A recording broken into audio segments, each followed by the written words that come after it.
deuxième session sur le Satipatthana. On a vu la fois dernière un petit peu l'introduction au Satipatthana. On a vu un petit peu ce qu'était la pleine conscience, comment elle était définie.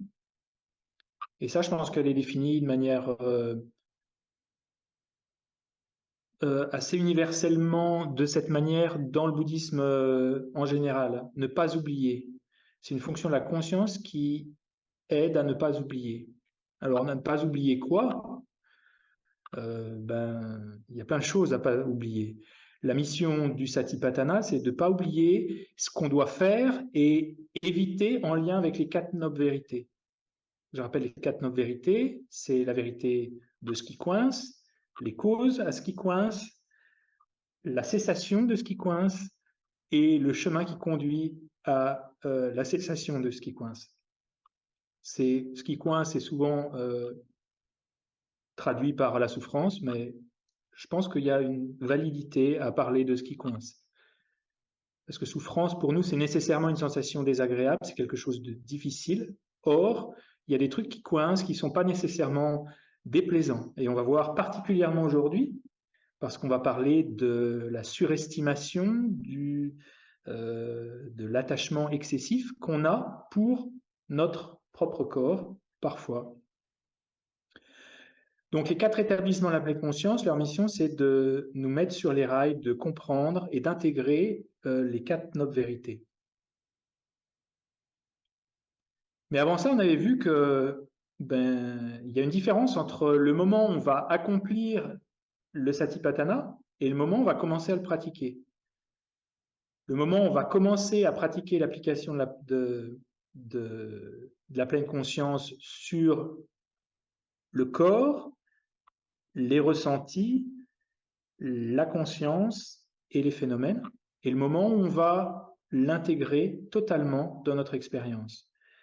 Et une des raisons pour laquelle le Satipatthana est aussi populaire, c'est qu'avant de maintenir à l'esprit ce qu'il faut intégrer et éviter en lien avec les 4 nobles vérités, déjà, le Satipatthana, il nous aide, nous, pratiquants, sur la voie, en tout cas avant d'atteindre la voie, mais sur la voie d'atteindre la voie, ça nous aide à développer une forme d'intelligence émotionnelle, de rentrer en contact avec le contenu de notre esprit, le contenu de notre sphère mentale, nos émotions, nos ressentis. Et le moyen de le faire, c'est de procéder graduellement et de commencer par notre propre corps. On commence par l'observation du corps, puis l'observation des ressentis, puis l'observation des fonctions de la conscience, des émotions. Et c'est en ça que je pense que ça peut expliquer le succès du Satipatthana, c'est que c'est graduel et que ça nous convient parce qu'on commence par quelque chose d'assez simple. Et dans ces 3 sessions, on va se porter uniquement sur le corps parce que ce serait trop rapide de passer aux 4 établissements de la pleine conscience, de les explorer trop succinctement. Donc là, on a une chance quand même de rentrer un petit peu dans la méditation. Et on a vu que quand on parfait les établissements de la pleine conscience sur les 4 nobles vérités, qu'on n'oublie pas les 4 nobles vérités, on a déjà une très forte base dans le calme mental. Et c'est vrai que les 4 établissements de la pleine conscience, avant de les accomplir, ça sert déjà quand même à servir de base et de support à une meilleure attention.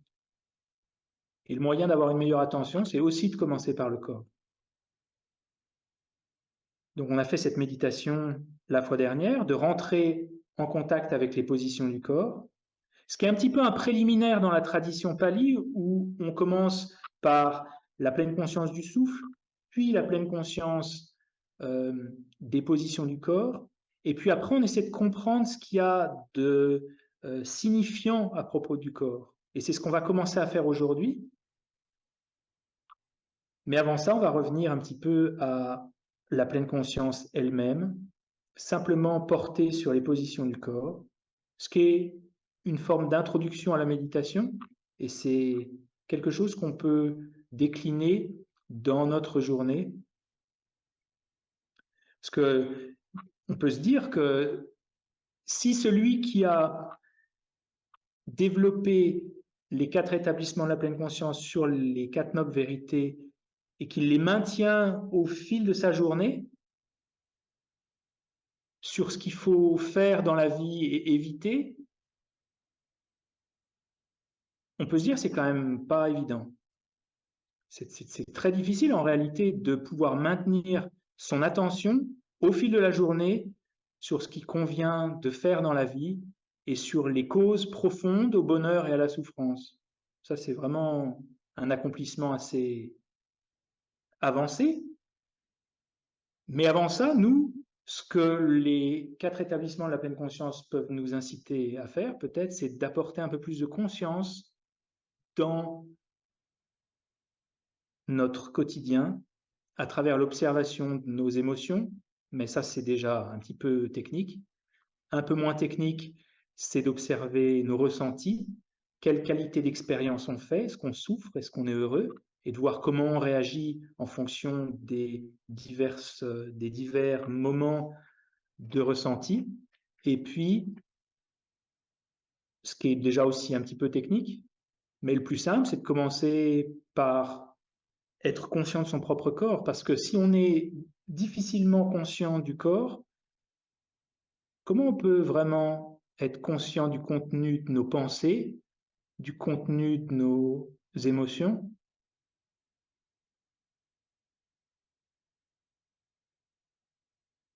Et ça, on peut se l'imaginer. Posez-vous la question quelques instants, dites-vous, comment je peux être conscient vraiment de choses qui sont aussi fines que mes pensées si je ne suis même pas conscient de mon environnement sensoriel?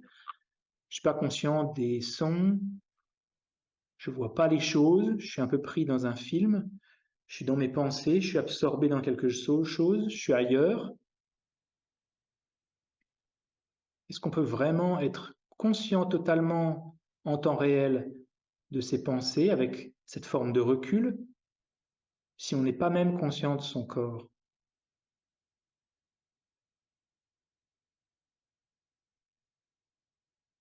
Est-ce que c'est possible ça?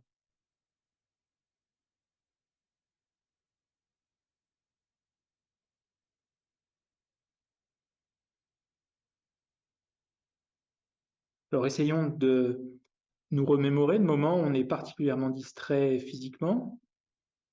Est-ce qu'on est vraiment en conscience de nos pensées à ce moment-là?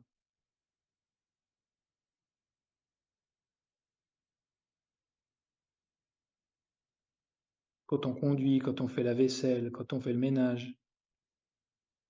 C'est sûr qu'on a plein de pensées qui nous viennent à l'esprit. On est pris dans plein de choses, mais est-ce qu'on est conscient à ce moment-là de ce qui est en train de se passer? Est-ce qu'on a une forme de recul, de ce qu'on appelle une métacognition, d'être conscient d'être conscient?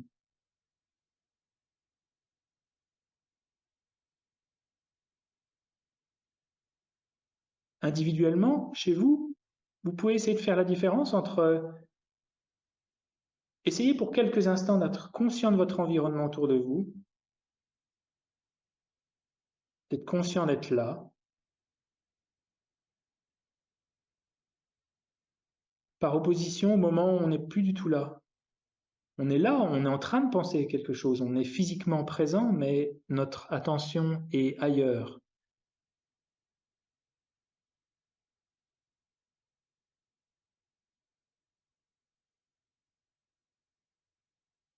Et le travail de cette pleine conscience,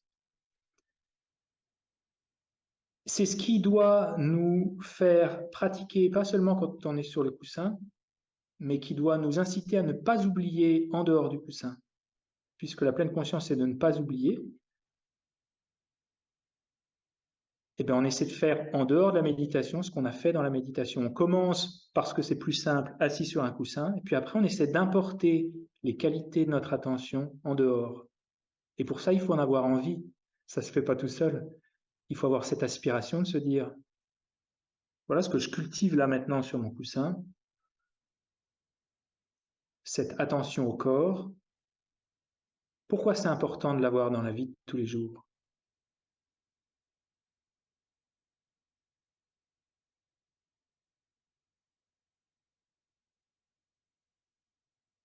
Je vais vous laisser quelques instants pour vous poser la question. Pourquoi c'est important?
Parce qu'on peut très bien pendant un moment s'habituer à méditer, mais manquer à intégrer ça dans la vie de tous les jours.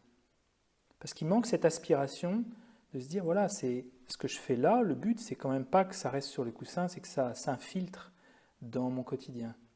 Et pour ça, il faut le faire avec la pensée que ça peut nous apporter quelque chose, ça peut nous être bénéfique. Pourquoi est-ce qu'on le ferait? Alors une des réponses, c'est que si on n'est pas conscient du corps, c'est difficile d'être conscient de nos paroles, parce qu'en général, c'est plus difficile d'être conscient de ce qu'on dit que d'être conscient de ce qu'on fait avec son propre corps. C'est plus subtil, les paroles. Et s'il est difficile d'être conscient du corps, il est sans doute aussi difficile d'être conscient de nos pensées au moment où on les a. Alors je ne dis pas que ça marche dans tous les cas, et c'est pas non plus l'indication qu'il faille être 100% conscient du corps avant d'être conscient de ses paroles, non. Mais il y a quand même une préséance du corps sur les paroles et sur les pensées. Une autre raison de l'importance d'être conscient du corps, c'est que les choses qu'on fait avec le corps sont beaucoup plus puissantes au niveau de la création de nos habitudes. Si on a juste une forme d'hostilité dans notre esprit, une forme de colère, et qu'elle n'est pas actée, cette colère, c'est beaucoup moins fort que si tout à coup elle est verbalisée en face de quelqu'un. La manière de perpétuer une habitude, si cette habitude elle est verbalisée, elle est beaucoup plus puissante, beaucoup plus à même de se répéter à l'avenir. Et encore plus si on ne fait pas que crier sur quelqu'un, mais qu'on commence à mettre des coups de poing dans une table ou dans une porte. Et ça vaut pour des cas un petit peu extrêmes, mais la distraction qui est actée physiquement est beaucoup plus forte que la distraction verbale. Alors la distraction qui est actée physiquement, c'est de passer d'une action à une autre, sans savoir exactement quoi faire. Quand on commence à ranger sa maison, on tombe sur la poubelle à vider, on porte la poubelle, et puis en chemin, on voit que les vitres ne sont pas faites, on commence à faire les vitres, et on passe ainsi d'une action à une autre sans contrôle. Et ça, je suis passé expert dans cette méthode.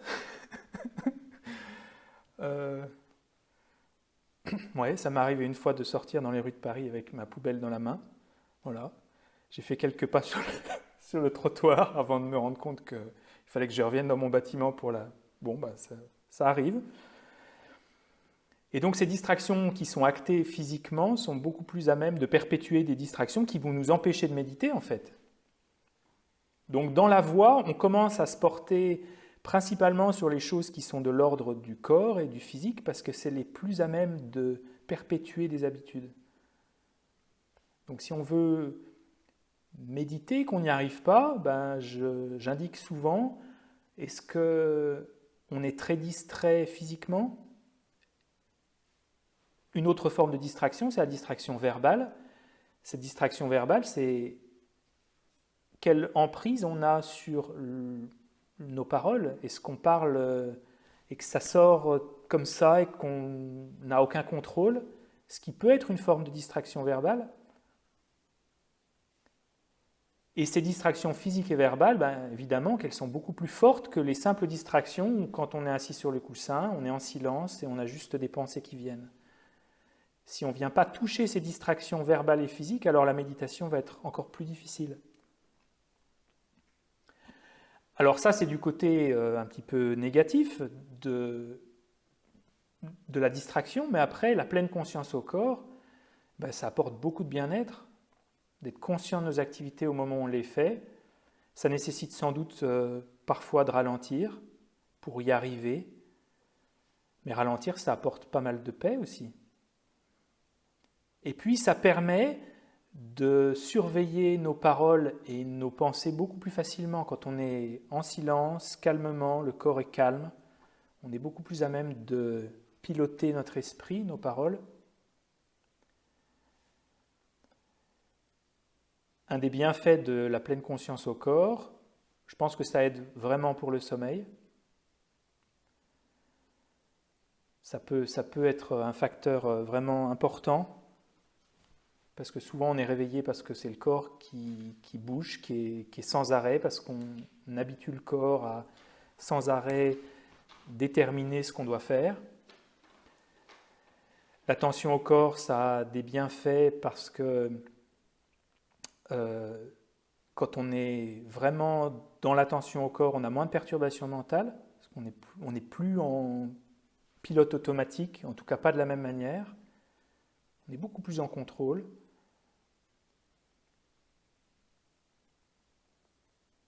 Et puis ça nous permet aussi de pratiquer le dharma, pratiquer les enseignements bouddhistes en dehors du coussin aussi. On doit aspirer à se dire « Waouh, ce serait vraiment chouette quand même si j'avais plus d'attention dans la journée, si je ralentissais, si j'allais moins vite. » Parce qu'en général, si on ne le veut pas, ça va être difficile de le faire.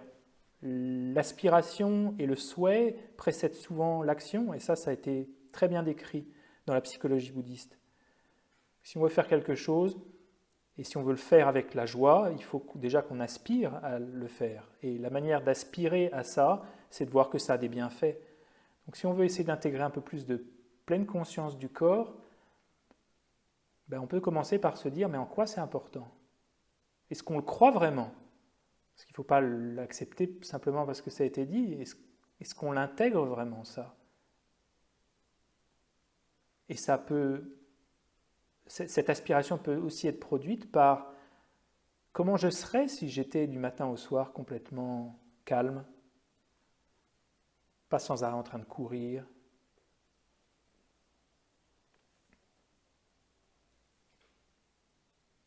Alors je peux vous laisser quelques minutes, on peut essayer de réfléchir à ça pour produire à minima une forme de motivation pour se dire waouh, c'est quand même vrai. C'est pas juste l'esprit la méditation, c'est aussi le rapport au corps.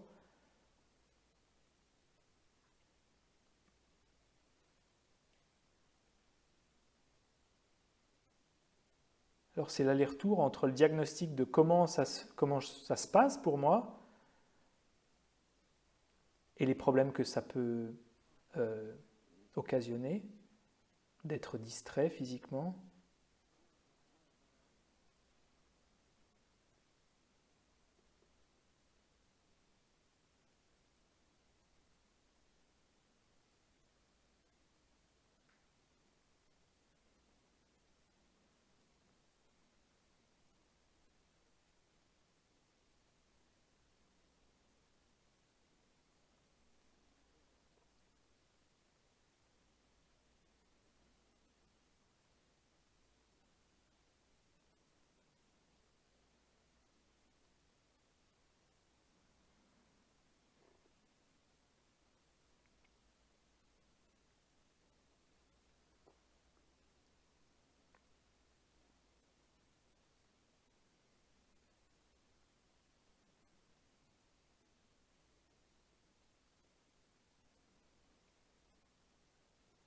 peut se poser la question avec sincérité, en tout cas essayer de répondre sincèrement.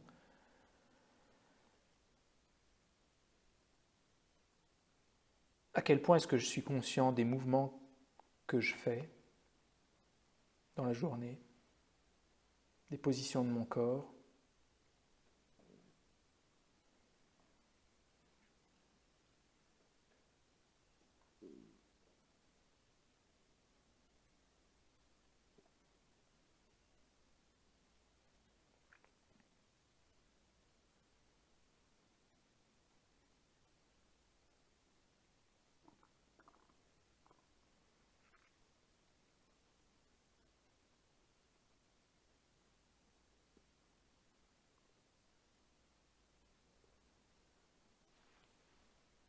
Et d'apprécier qu'il y a un facteur qui rend cette pratique difficile, c'est la somme de travail qu'on doit faire parfois et le fait de se presser.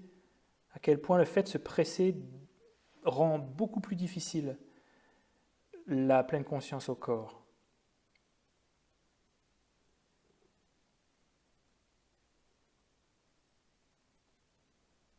Alors là, c'est un vaste sujet. J'ai eu une journée sur l'hyper-sollicitation avec un psychologue au centre et on posait la question jusqu'à quel niveau de sollicitation on va être soumis dans notre culture et quel est le niveau de sollicitation sain dans lequel l'esprit peut vraiment s'épanouir et se développer. Et malheureusement, je ne suis pas très positif là-dessus. Je pense que si à l'époque du Bouddha, on proposait déjà aux personnes de s'isoler, faire des retraites, c'est que déjà à l'époque de Bouddha, qui n'avait ni Internet, ni téléphone, ni Facebook, le niveau de sollicitation était quand même bien moindre.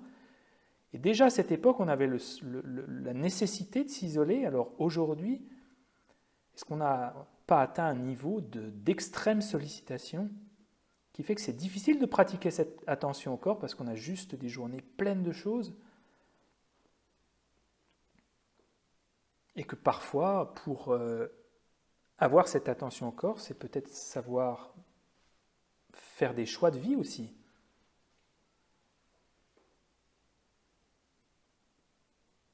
Donc on peut se poser la question, comment ce serait si j'étais beaucoup plus détendu physiquement, si je prenais le temps de faire les choses?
Alors on peut soit l'imaginer, soit se souvenir.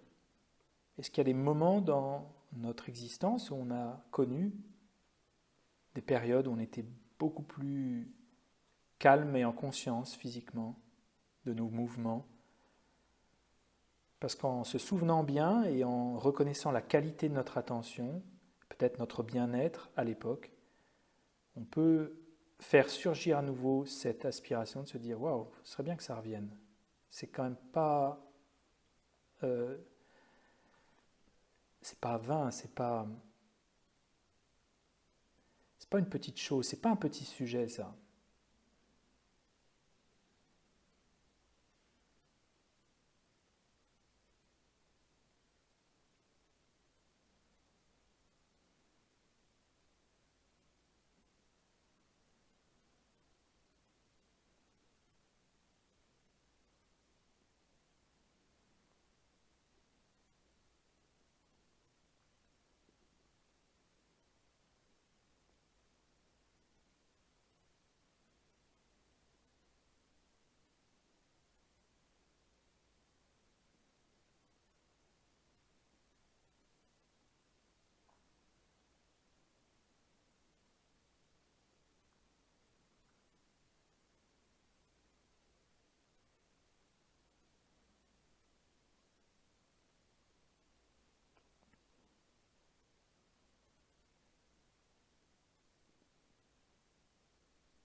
Et en répétant ça, et vous pourrez le faire ensuite ou dans la semaine, il y a un moment naturellement surgit en nous une forme d'aspiration qui vient créer une priorité dans l'esprit.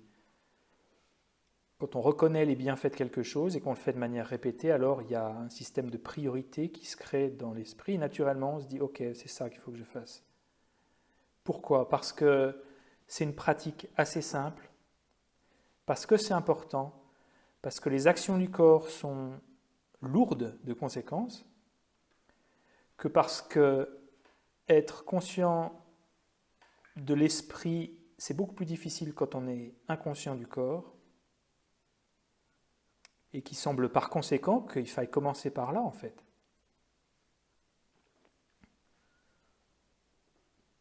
Si je veux amener le dharma en dehors des sessions de méditation, peut-être que avant même de créer la pleine conscience des 4 nobles vérités, comme ce qui est indiqué dans le Satipatthana, commencer par simplement la pleine conscience des positions du corps. Et c'est exactement ce par quoi Bouddha commence dans la tradition pali.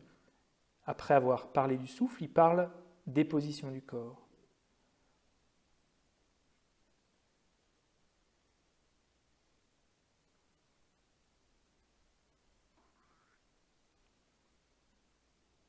Donc on peut produire mentalement cette aspiration de se dire « Waouh, ce serait quand même pas mal ».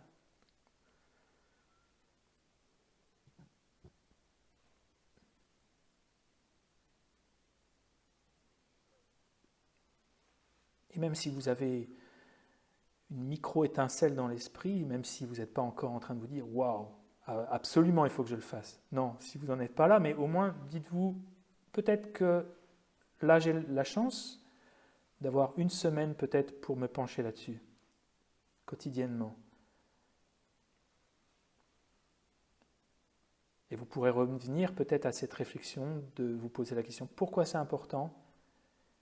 Quand j'ai pas d'attention au corps, qu'est-ce qui se passe ? Quelles sont les conséquences ? » Et de nous motiver en fait.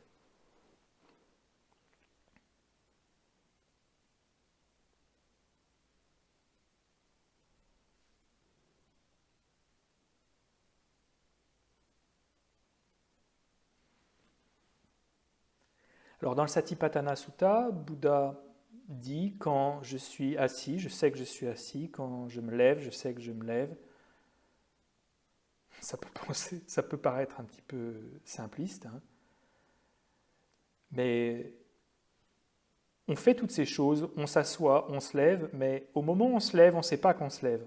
Au moment où on s'assoit, on ne sait pas qu'on s'assoit. Au moment où on prend une tasse, on ne sait pas qu'on prend une tasse. On est conscient de notre environnement, mais on n'a pas cette métacognition de savoir, d'être conscient, comme un petit peu quand on est au cinéma et que tout à coup, on n'est pas pris dans le film, mais on regarde tous les gens dans la salle et on se dit « Ah, je suis au cinéma ». C'est un petit peu cette appréhension-là qu'on a. C'est d'être conscient des choses.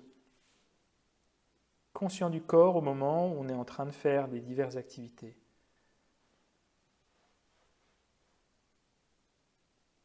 Et ça, on espère pouvoir l'intégrer dans la vie de tous les jours.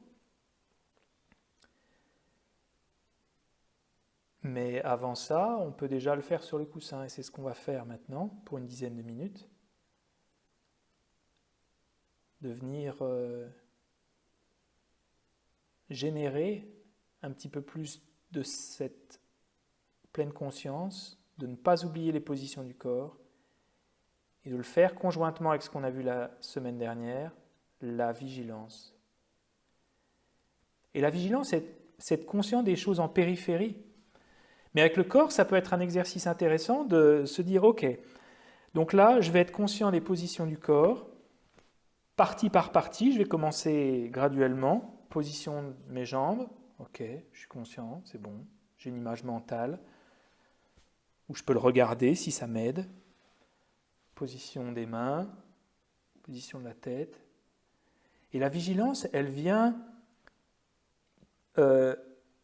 déterminer est-ce que j'ai envie de bouger, est-ce que j'ai envie de faire autre chose. Ça sert surtout dans la vie de tous les jours, peut-être un peu moins sur le coussin, parce que quand on est assis sur le coussin, on est quand même assez statique. Mais dans la vie de tous les jours, il faut à la fois être conscient des activités physiques et à la fois avoir cette vigilance de se dire, de remarquer les aiguillages où on est en train de se dire « Oh là là, j'ai quitté l'aspirateur et là je suis en train de vouloir aller faire les vitres là ». Ça, c'est une forme de vigilance. On est conscient de ce qu'on fait, mais on fait attention aux aiguillages, où on est en train de prendre une autre direction, où on a une impulsion de faire quelque chose, de bouger. Donc la principale activité, c'est de rester sur nos positions physiques.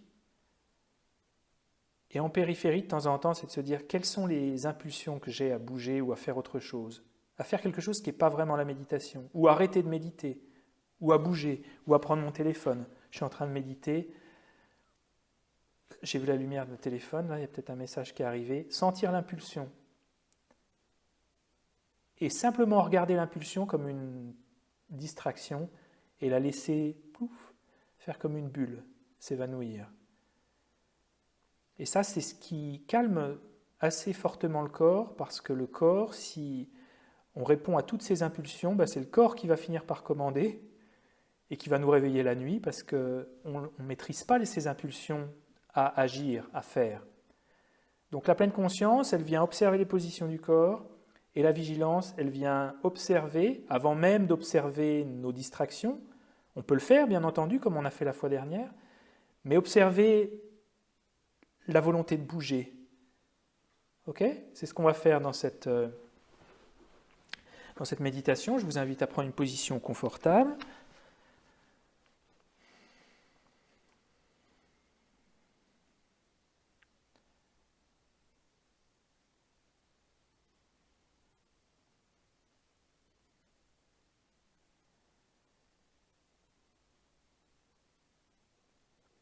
Et dans la méditation, on essaie de finir par aimer l'immobilité. Et cette immobilité, souvent, on a l'impression que c'est « Oh !» Je les ai perdus. Donc là, on va faire une petite méditation où on est conscient. L'activité de la pleine conscience, c'est de ne pas oublier les positions du corps. Et on commence par brosser les parties une par une, la position des mains, position de la tête. Et en périphérie, sentez quand vous avez une impulsion à bouger.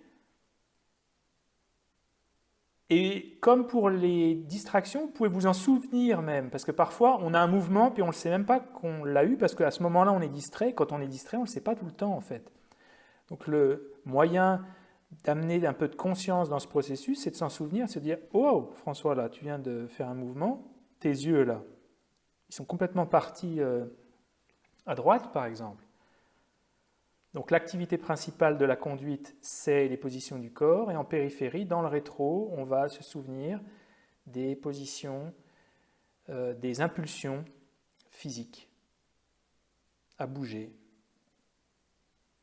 Et si on n'en a pas d'impulsion physique à bouger, alors on peut observer nos pensées. Est-ce qu'on a des distractions grossières ou subtiles, comme on a vu la semaine dernière, plutôt grossières et moyennes ?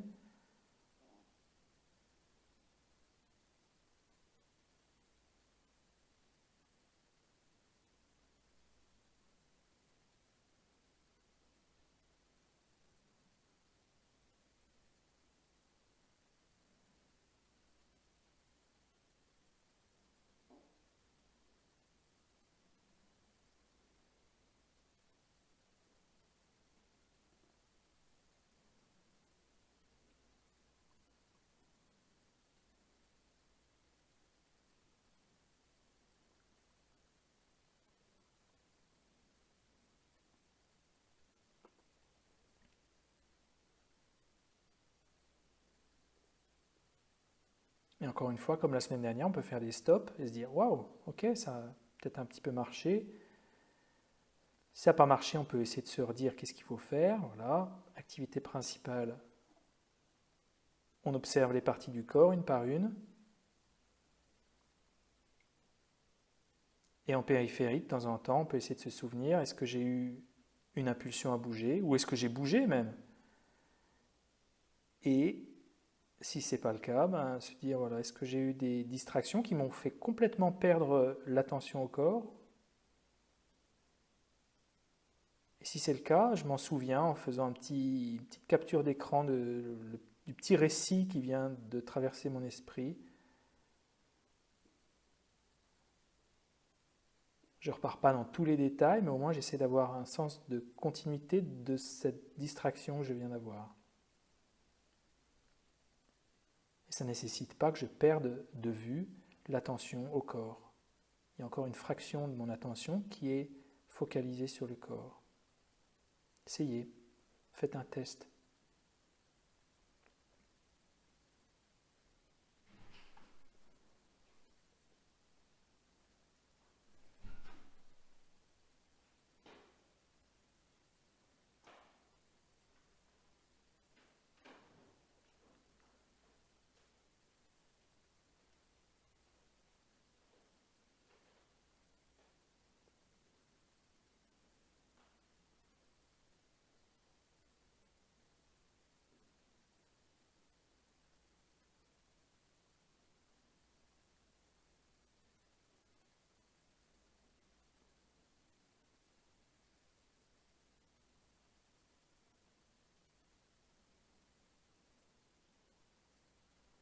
Et quand on revient au corps, on peut avoir cette impression de calmer l'activité du corps aussi, de s'asseoir un peu plus, de sentir la gravité, de sentir qu'on se pose. Il faut que ce soit aussi vecteur de relaxation, de bien-être autant que possible.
Et on n'essaie pas de travailler sur trop de durée si on est trop distrait, garder parfois 10 secondes, 20 secondes, à l'issue de quoi on peut se dire, ok, ouais, pendant 10 secondes au moins j'étais là. J'ai une sensation de percevoir les positions de mon corps et un petit peu en périphérie de percevoir mes pensées, mes distractions.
Ok.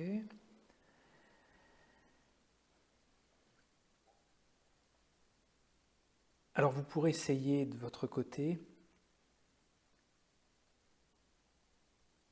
à essayer de travailler cette pleine conscience et cette vigilance dans les activités de la journée, choisir une activité. Ça peut être marcher dehors, ça peut être quand vous êtes en promenade. Commencez par des choses simples. Peut-être pas les activités où on est très fragmenté mentalement, comme quand on est sur Internet ou devant un ordi, mais à moins, enfin certains peuvent y arriver aussi, hein, bien entendu. Et souvenez-vous du duo important de la pleine conscience et de la vigilance. Parce que parfois on se dit, il faut simplement que je sois conscient de mes mouvements et on ne porte pas attention à ces impulsions. On ne porte pas attention au contenu de nos pensées.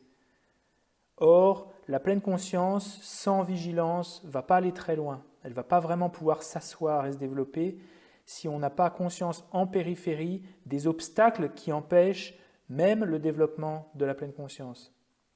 Il faut à la fois être focalisé sur la chose sur laquelle on veut établir cette pleine conscience et en périphérie être conscient des choses annexes, des obstacles. Et c'est en étant conscient de ces deux choses que vraiment la pleine conscience va s'asseoir sur les positions du corps.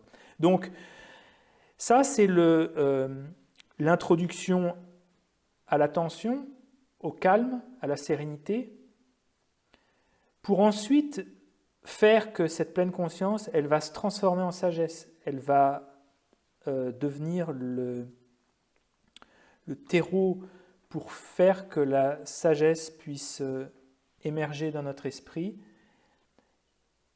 Et c'est ce qu'on verra la semaine prochaine, en lien avec la relation qu'on entretient avec notre propre corps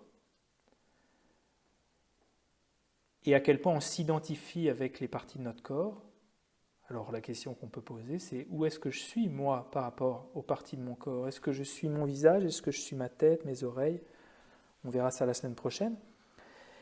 Et si le Satipatthana a pour but de développer une forme de sagesse qui vient contrecarrer une forme de projection, de superimposition mentale, de permanence ou de s'identifier à son propre corps, on commence souvent par des choses beaucoup plus simples en réalité.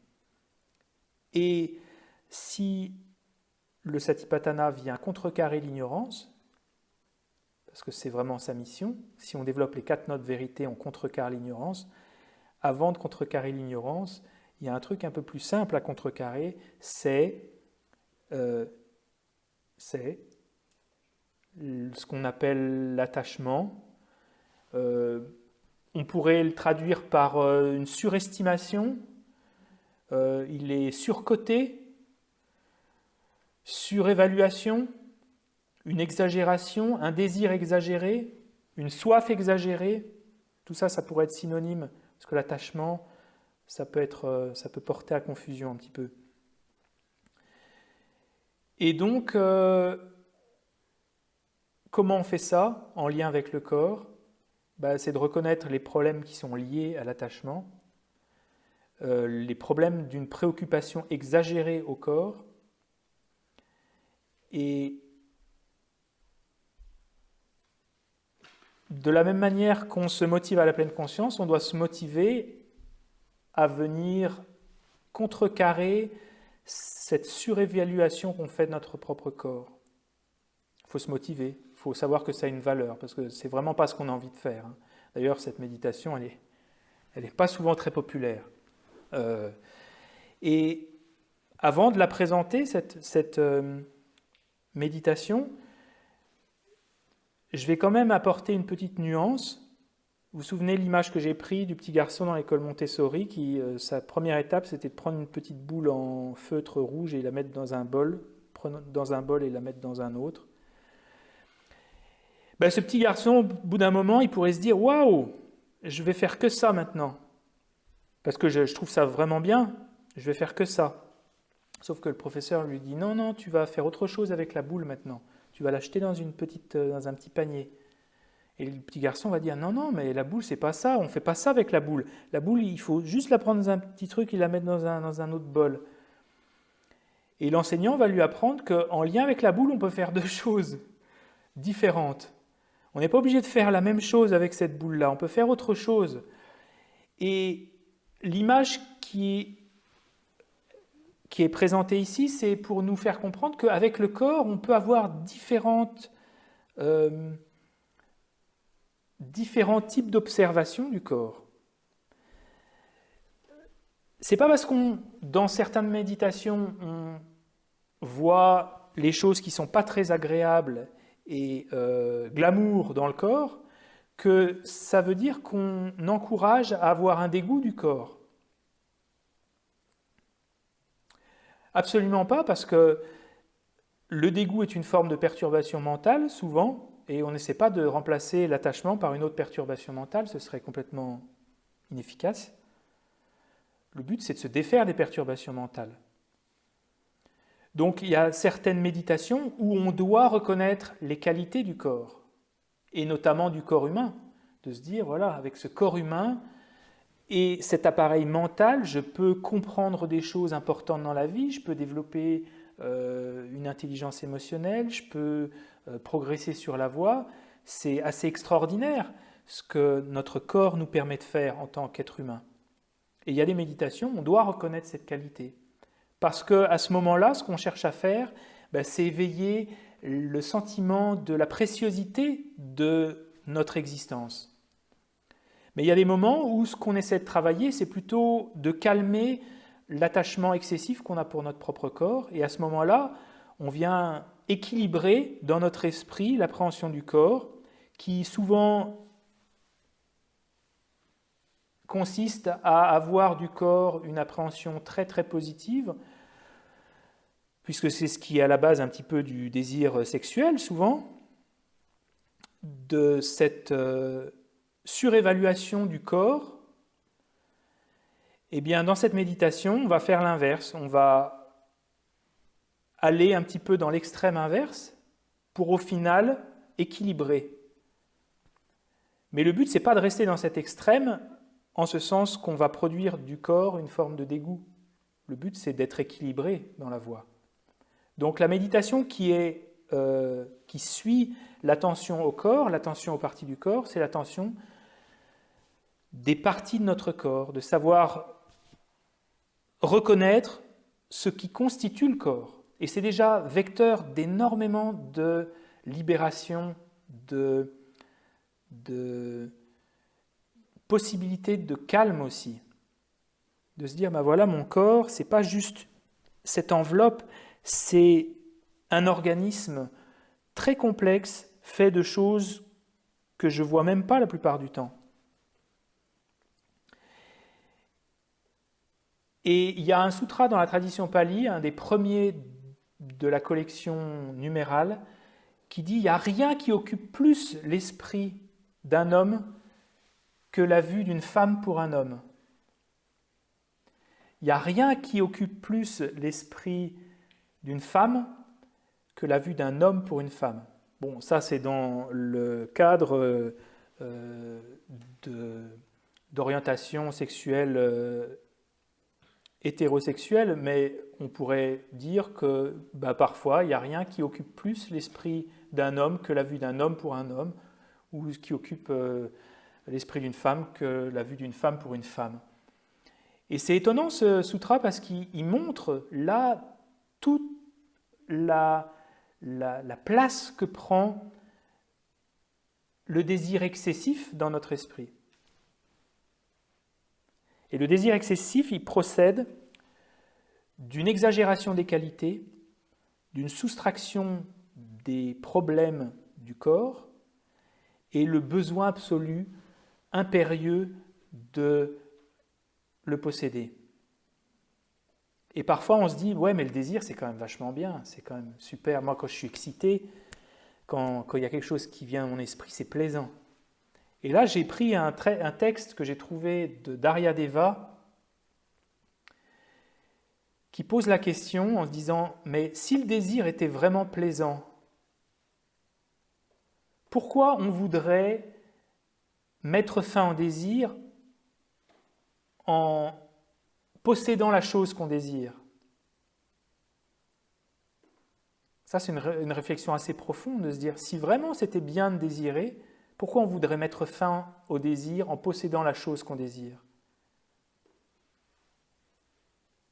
Et il continue en disant, mais en fait, le désir, il n'est pas plaisant, parce que si le désir était plaisant, on voudrait qu'il reste.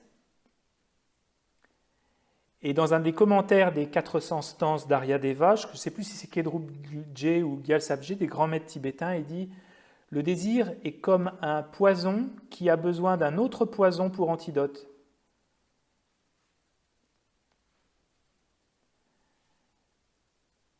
J'ai ce manque en moi, qui est une forme de poison,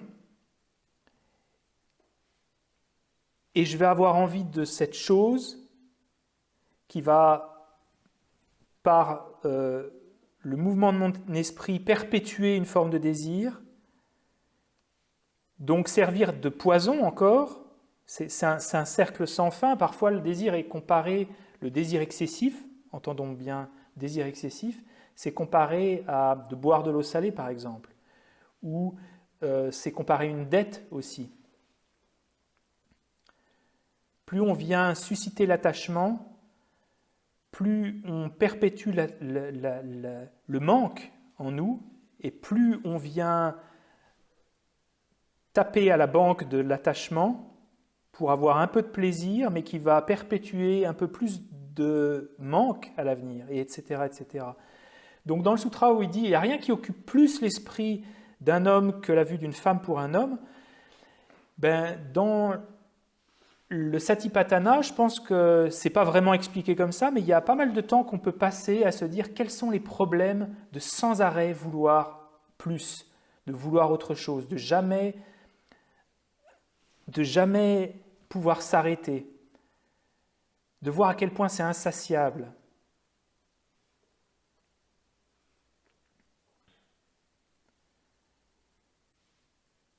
Et tant que on ne trouve pas que ce désir est insatiable, la méditation qui suit, on va pouvoir la faire, mais elle aura peu de portée finalement.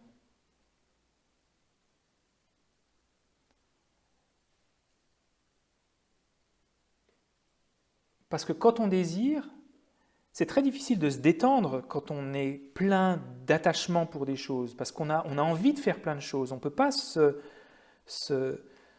s'absorber complètement dans le présent, être ici complètement à 100%.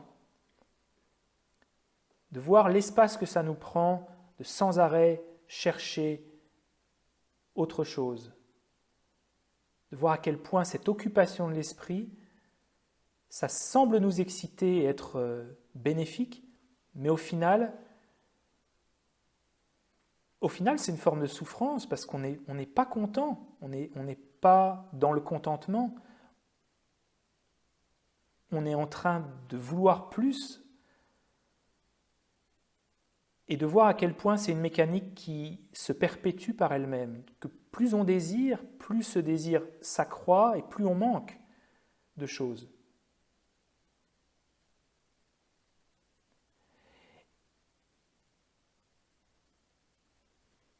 Et ce désir qui nous semble parfois plaisant, s'il était plaisant, on se dirait « Oh, je voulais rester dans le désir. Je vais ne pas assouvir aucun de mes désirs parce que je reste dans le désir, parce que le désir est plaisant. » Une des définitions du bonheur, c'est une expérience qui, lorsqu'on l'a fait, cette expérience, on a envie qu'elle demeure.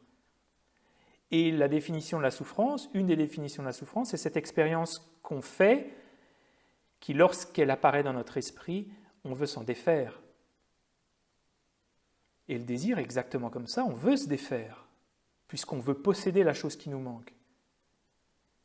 Donc c'est une forme de souffrance, ce désir. Et j'entends pas l'aspiration noble à développer notre esprit, ça c'est pas vraiment l'attachement, c'est pas une perturbation mentale, il faut faire la différence d'ailleurs. Parce que ça vient pas perturber l'esprit, ça vient pas, il n'y a pas un sens impérieux. Toutes les perturbations mentales ont en commun de perturber la paix de l'esprit. Mais souvent, dans le lien qu'on a dans le rapport au corps, à l'attraction sexuelle exagérée, il y a cette notion de quelque chose de très impérieux.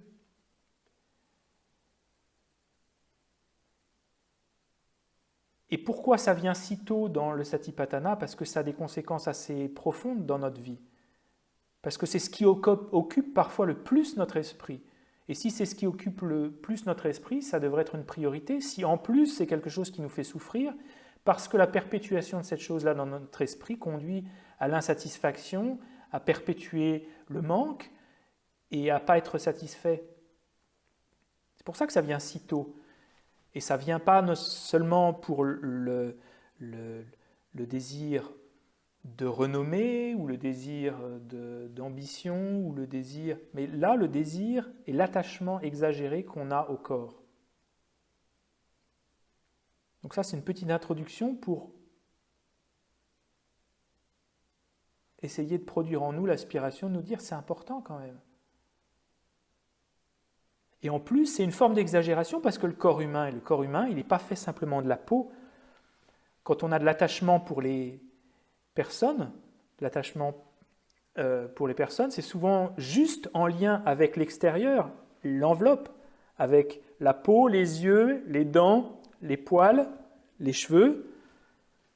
Mais le corps, il est fait de plein d'autres choses qui, elles, ne sont pas si glamour que ça.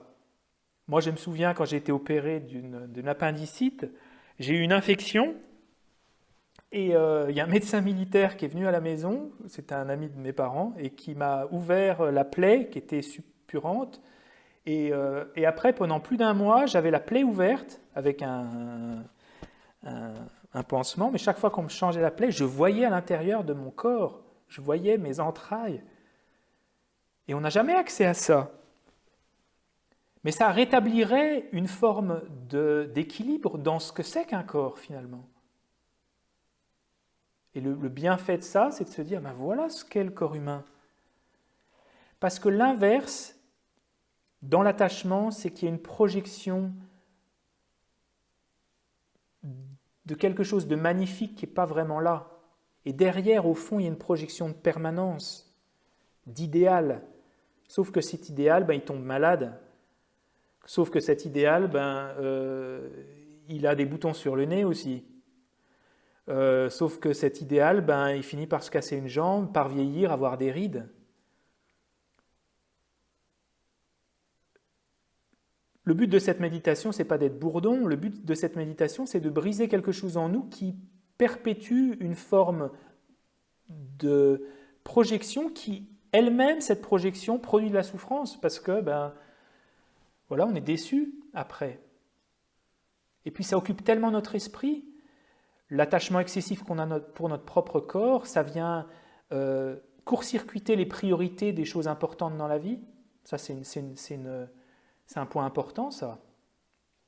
L'attachement excessif qu'on a pour les personnes, ça prend tellement de place dans l'esprit. Donc comment ils faisaient? Ils ne pouvaient pas s'ouvrir le corps pour voir ce qu'il y avait à l'intérieur, pour rétablir un équilibre à l'époque. À l'époque du Bouddha, ils allaient dans les charniers à ciel ouvert, et puis ils allaient observer ce que c'est vraiment qu'un corps.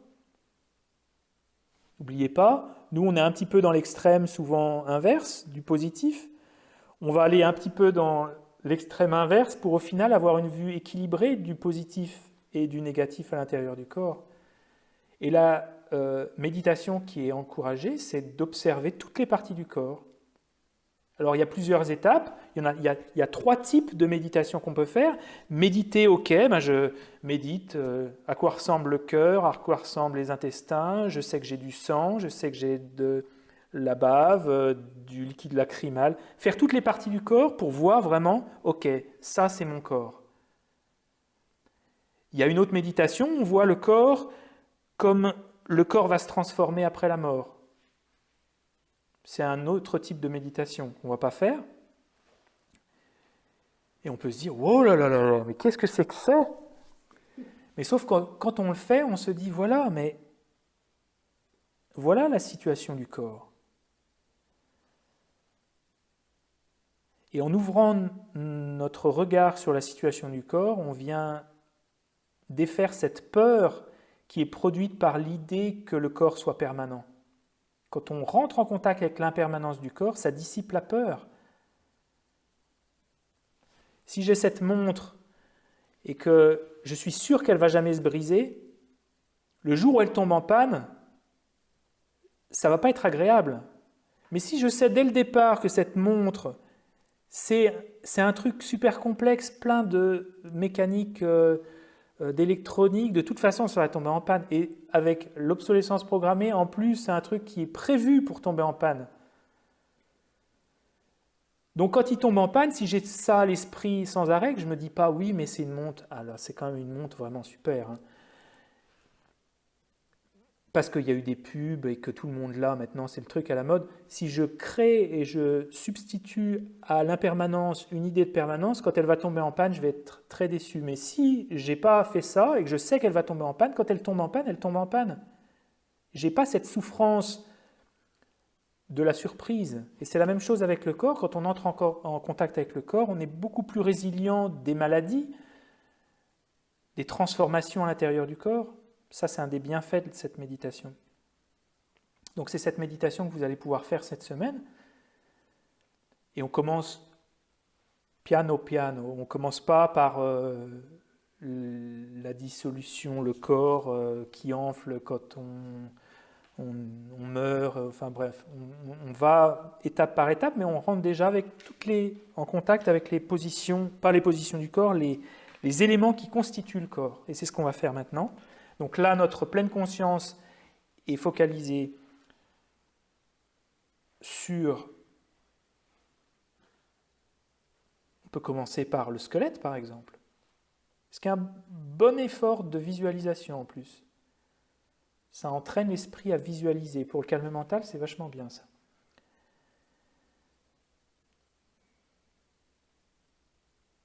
Donc essayez d'avoir une image à minima des os de vos pieds, par exemple.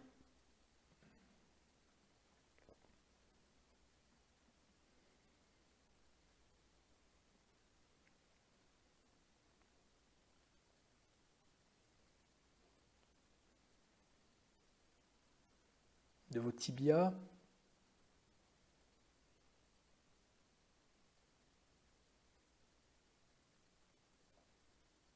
Et il n'y a rien de dégoûtant, c'est juste des os. C'est juste ce qui constitue mon propre corps. Fémur.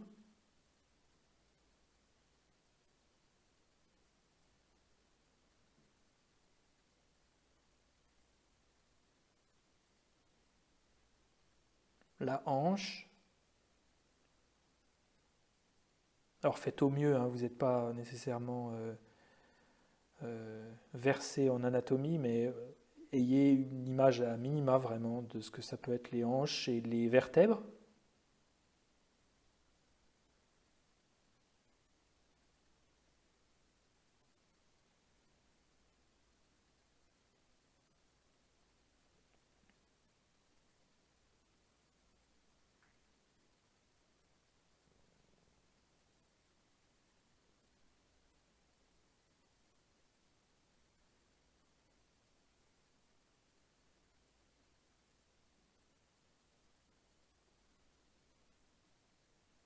Les côtes.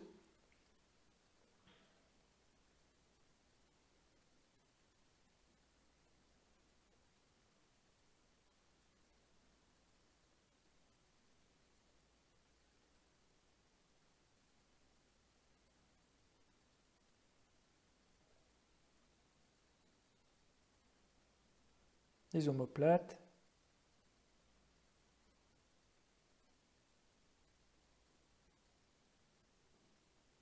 Clavicule.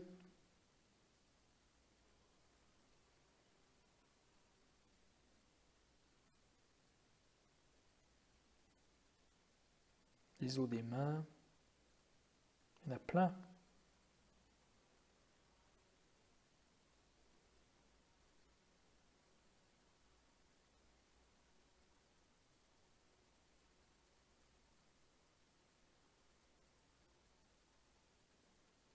les bras.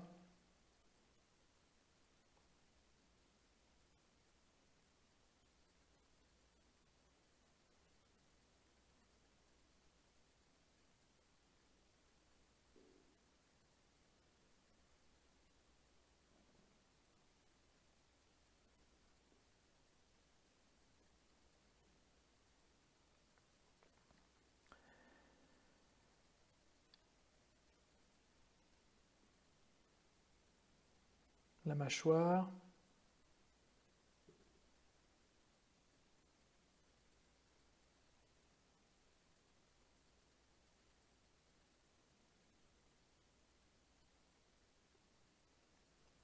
Les dents.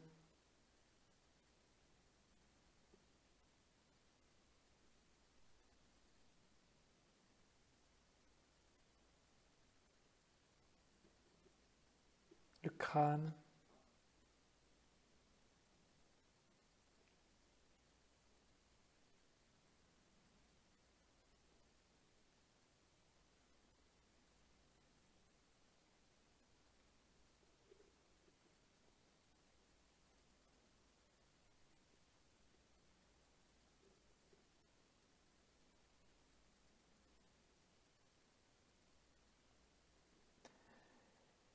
Et dans ce squelette, il n'y a rien de très glamour, mais il n'y a rien de dégoûtant non plus.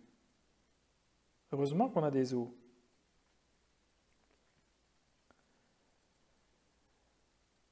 Et puis il y a tous les muscles.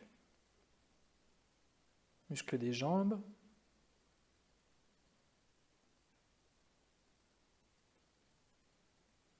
Des fessiers.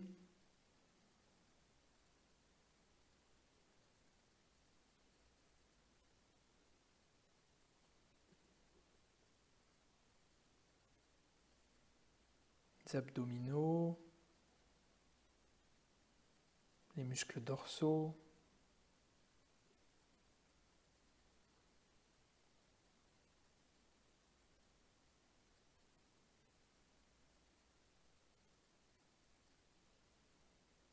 Les muscles pectoraux.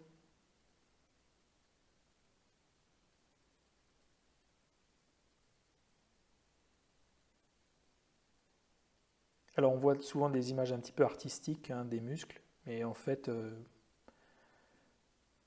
c'est de la chair quand même.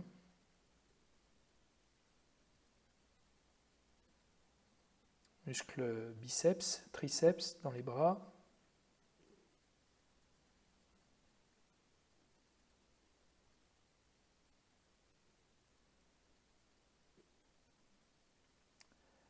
Muscles zygomatiques qui nous permettent de fermer la bouche, de mâcher.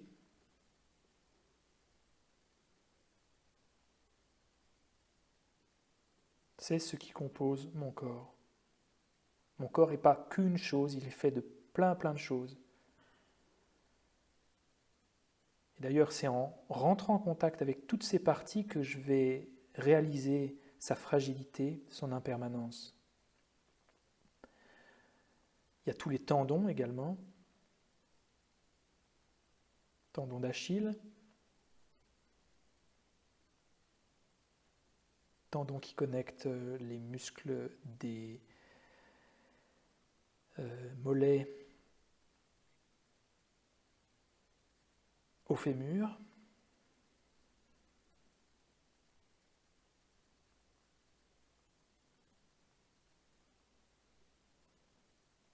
Tous les ligaments du corps.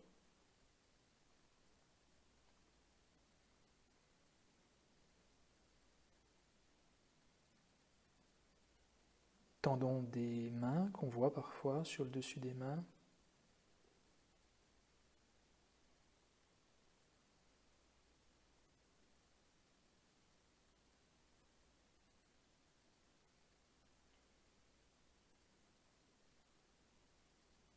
Et ça, c'est ni glamour, ni horrible. C'est juste une partie de mon corps. Il y a les veines aussi, et les artères.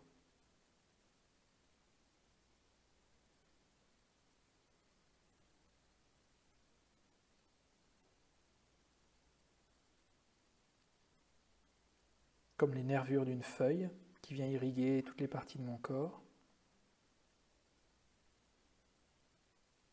de sang.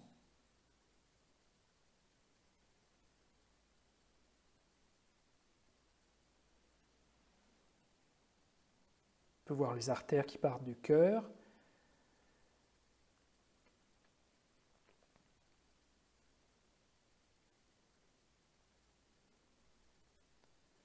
Puis toutes les petites ramifications et le sang qui, comme de la sève, vient pénétrer toutes les parties de notre corps.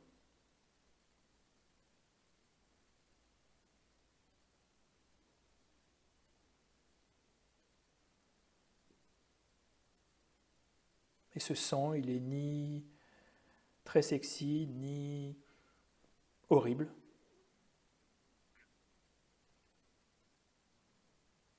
Et dégoûtant.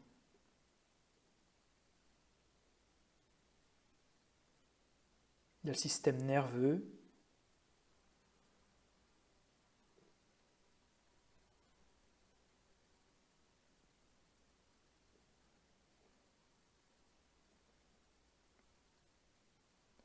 À l'intérieur des vertèbres, la moelle épinière.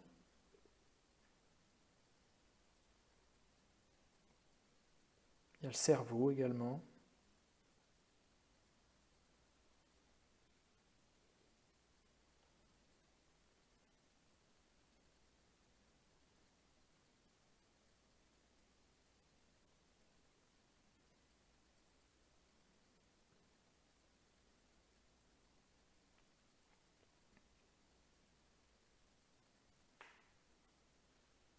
Rien de très sexy non plus.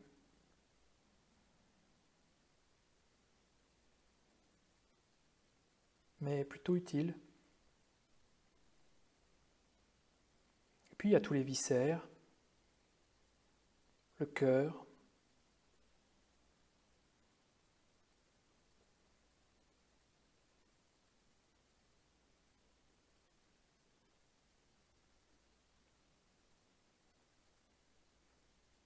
on peut imaginer l'estomac,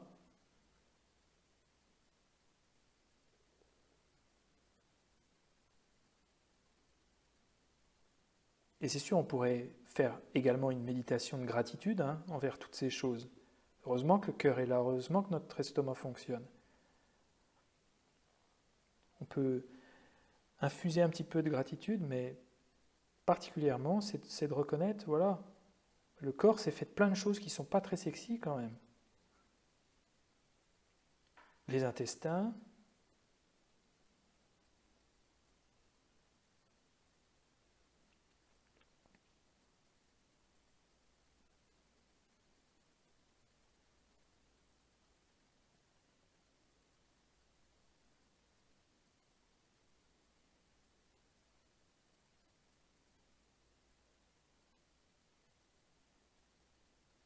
il y a la moelle épinière à l'intérieur des os.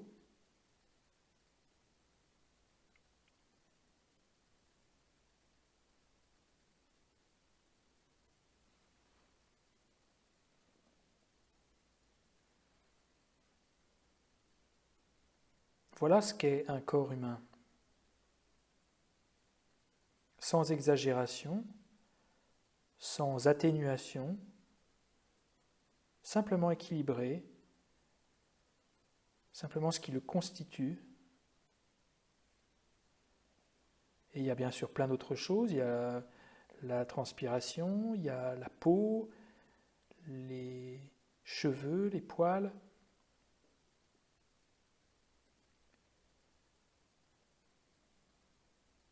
Les différents fluides, les larmes,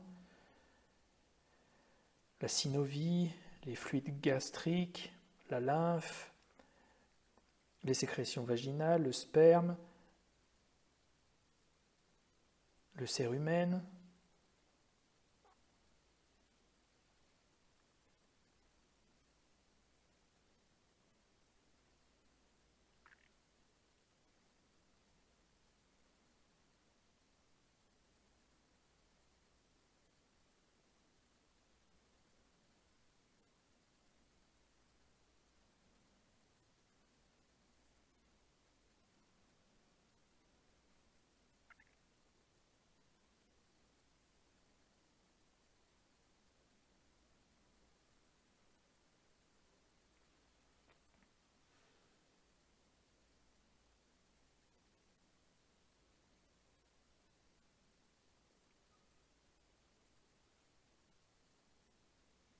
Et quand on voit toutes ces parties, ça augure ce qui va venir la semaine prochaine, c'est de se poser la question, en dépendance de toutes ces choses-là, mais je suis où, moi?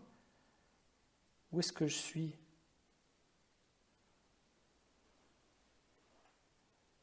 Et on peut continuer un peu.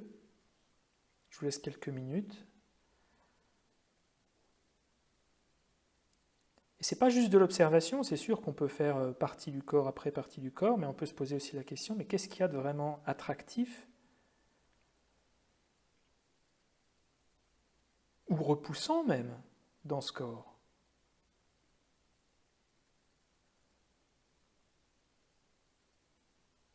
Est-ce que attractif et repoussant ne sont pas des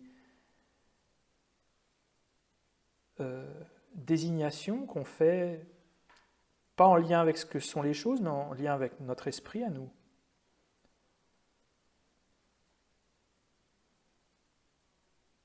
Il y a une retraite où j'avais apporté du compost en mentant un petit peu, mais c'était pour le bien de l'exemple. Je leur avais dit que ça venait d'une terre du marécage qui n'avait pas été souillée, qui était vraiment très propre. Et je leur avais transmis ce petit bol où il y avait un petit morceau de terre et je voyais un petit peu dans les sourires que certains disaient « Waouh, c'est quand même super, c'est beau la terre ». Et je leur ai dit qu'en fait, c'était les restes de la nourriture du centre qui avaient été décomposés.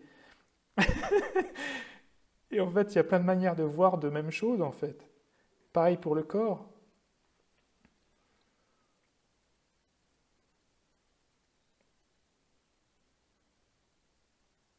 Et ça calme, parce que l'attachement excessif ne nous laisse jamais de répit quand il est installé profondément. Ça fatigue. Donc de rentrer en contact avec quelque chose qui vient simplement dissiper, on ne vient pas tirer sur l'attachement à la Kalachnikov, on vient simplement observer et rétablir une vérité. Voilà ce que c'est le corps, c'est ça le corps. Ce n'est pas juste l'enveloppe extérieure sur laquelle je projette tant de fantasmes parfois.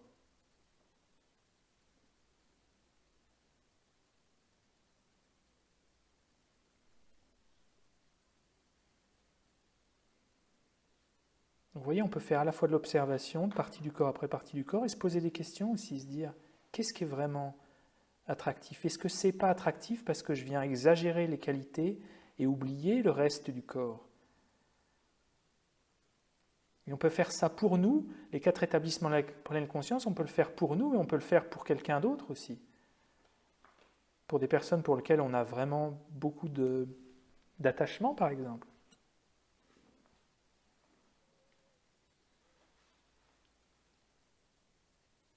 Ok, donc on va s'arrêter là. Ça, c'est pas une méditation qui est très difficile conceptuellement. Mais c'est une méditation qui a besoin d'être répétée. Pour voir pour extraire le jus, puis pour sentir son fonctionnement, surtout pour des esprits qui ont beaucoup d'attachement, ça peut prendre du temps. Donc il faut répéter, répéter, répéter. Un petit mot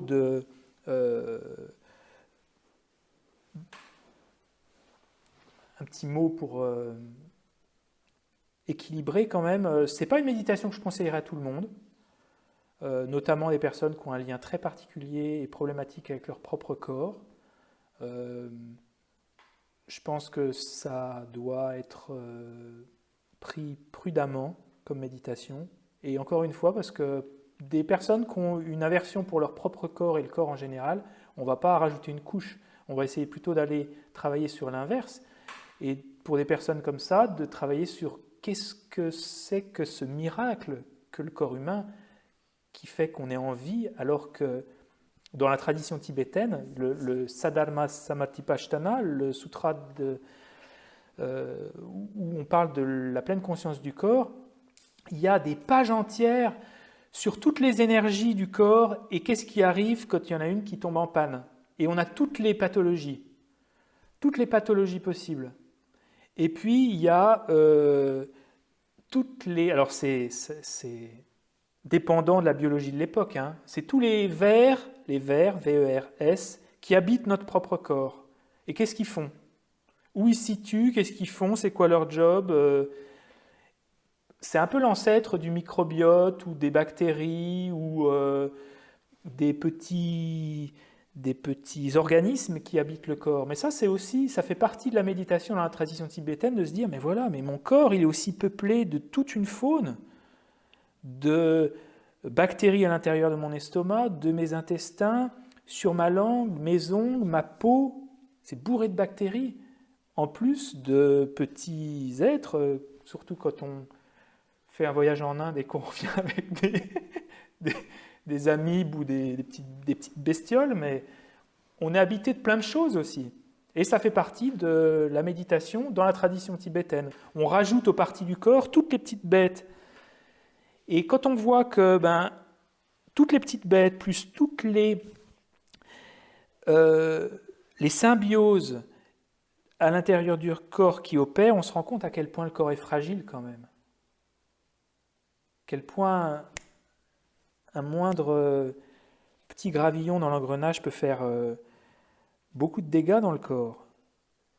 Et c'est un moyen de rentrer en contact de manière expérientielle avec l'impermanence du corps, parce que si on dit oui, oh, le corps est impermanent, bien oui, le corps est impermanent, mais là, quand on passe du temps à observer les mécanismes, quand le cœur bat, ça envoie du sang partout, et que si ça bat pas pendant 20 secondes, on tombe inconscient déjà, et de voir cet écosystème très fragile à l'intérieur du corps, on comprend avec beaucoup plus de clarté ce que c'est que l'impermanence du corps. Il ne faut pas que ça reste quelque chose d'abstrait. Il faut rentrer en contact. Et c'est pour ça que dans la tradition tibétaine, vraiment, tous les vents, les énergies subtiles à l'intérieur du corps sont décrites. Quand il y a cette énergie subtile qui ne fonctionne plus, j'arrive plus à avaler. Et il décrit toutes les pathologies en fait qu'on peut rencontrer, qui sont des désorganisations des vents à l'intérieur du corps. C'est comme ça que c'est présenté. Donc je vous conseille de le faire dans la semaine et de le répéter si vous avez ce souhait. Voilà, on va finir un petit peu en retard, 5 minutes en retard. Si vous avez des questions, je vois qu'il y en a peut-être 2 déjà. Est-ce que vous conseillez de pratiquer la méditation les yeux fermés ou ouverts? Alors ça dépend vraiment de vous. La tradition tibétaine propose qu'il y a quand même pas mal d'avantages à méditer les yeux ouverts, notamment pour garder une forme d'éveil et d'intensité mentale, pour lutter contre la torpeur. Mais si vous êtes habitué à méditer les yeux fermés et que ça fonctionne, continuez. Mais vous pouvez aussi essayer de transitionner. Et pour ça, faites-le doucement. Commencez en méditant devant des supports très neutres, comme un mur blanc, avant de commencer à faire dans des environnements où il y a plein d'objets, par exemple, parce que ça peut agiter un peu l'esprit pour commencer. Mais moi, je médite la plupart du temps les yeux ouverts. Et c'est complètement intégré. En fait, on a les yeux ouverts, mais on n'est pas du tout concentré sur ce qui se passe dans la sphère visuelle. Faut-il faire ici, sur ce sujet, une méditation de concentration ou d'analyse, ou les deux? Faut-il faire ici, sur ce sujet? Alors, la méditation qu'on vient de faire, c'est ce qu'on appelle une méditation de discernement, que je préfère méditation analytique parce qu'on voit qu'il n'y a pas tellement de raisonnement là. C'est juste, on observe ce qui se passe dans le corps, et comme on passe d'une partie à l'autre et qu'on essaie de comprendre un peu, et qu'on se pose des questions, c'est ce qu'on appelle souvent une méditation analytique, que je préfère nommer méditation de discernement, parce qu'on vient discerner quelque chose d'important, une vérité qui est importante pour nous dans notre vie, plutôt que de faire une méditation de placement où là le but c'est seulement de focaliser l'esprit, de venir travailler sur les capacités attentionnelles de l'esprit.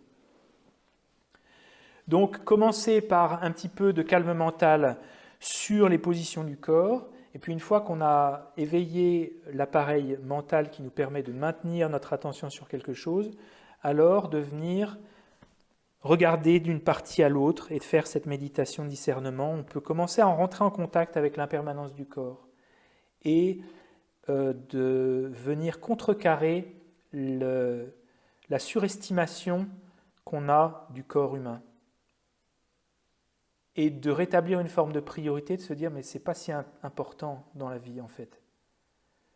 on en fait beaucoup cas du corps humain. Et alors aujourd'hui, particulièrement avec bon, les réseaux sociaux, le culte de l'image, les photos, les retouches, on finit par avoir l'impression de corps qui sont des icônes. Ben, nous, on va ouvrir les icônes et on va voir qu'à l'intérieur, il y a des choses qui ne sont quand même pas à mettre sur son profil Instagram. Ben oui, mais c'est ça le corps humain. On ne peut pas non plus... parce que encore une fois, cette surestimation, elle produit beaucoup de souffrance. Parce qu'après, il faut être au standard de quelque chose qui est complètement inexistant, on a peur de vieillir, etc., etc. Est-ce que vous avez d'autres questions ici, si vous avez des... Non?